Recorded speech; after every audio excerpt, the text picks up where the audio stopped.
Ka jingelakai football ka balapanya da ka Molongweir Sports Club Southwest Kasils District kalalong sisya ka ba itenat ha ka ba kipadba ka lairisa ha ka ni ka sngi-ikot jong ka jingelakai quarter final ka balapanlong Hamadan Rowell Lingdo Stadium Molongweir ha ka ba ka New Sawa FC Joy Janja Hills kalapan limno da Iway Lanot persya ya ka kanhun yelakai na ka Jela Nagaland ka Apuemi FC. Ya gane ka gol jong ka New Sawa FC layo bantap da udash nga Shukleng bapong ya ka jersey number ka ba New ha ka kelas tap ha ka ba ulayo ru ya ka na man of the match harangkat ka song pisa ka basan hajar tengka hapdeng jong ka jingle kai kirangala kai jong ka Apuemi FC kala persyang banyele kai bha banyo penpai ya ka sigol ka jongki hanrai hadu ka bakot jong ka jingle kai Kim semlala setia ban penpai. Ka jingjap jong ka New Sawa FC Joy. Kala ra eki bakine kun persya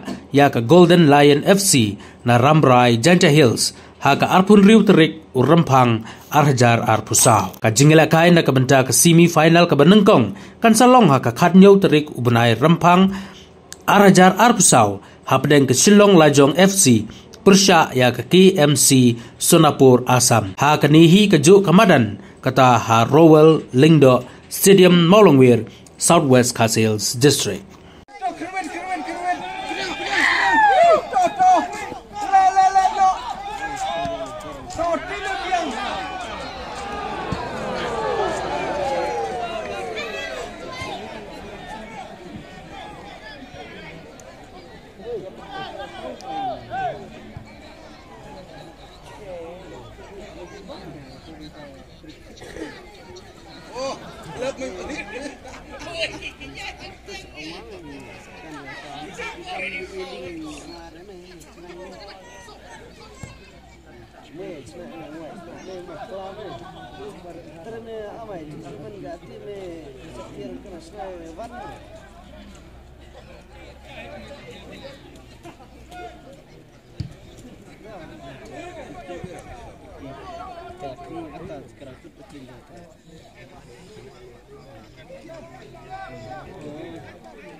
Free-kick bersyut untuk kapten jong Apuemi kum roket tembak kor kum sri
mentangin yoi ya ka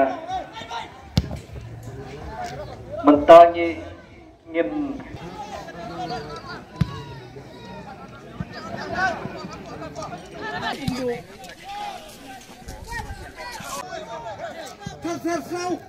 Baik skor.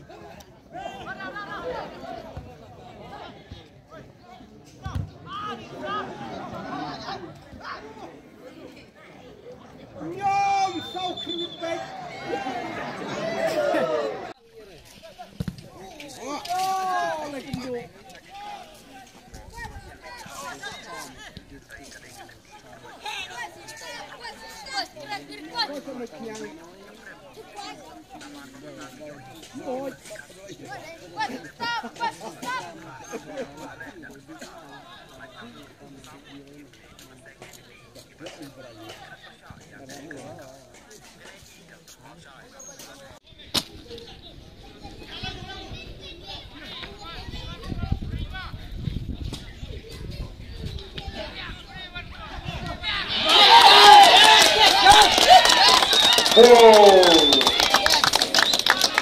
Gol kembali tenar.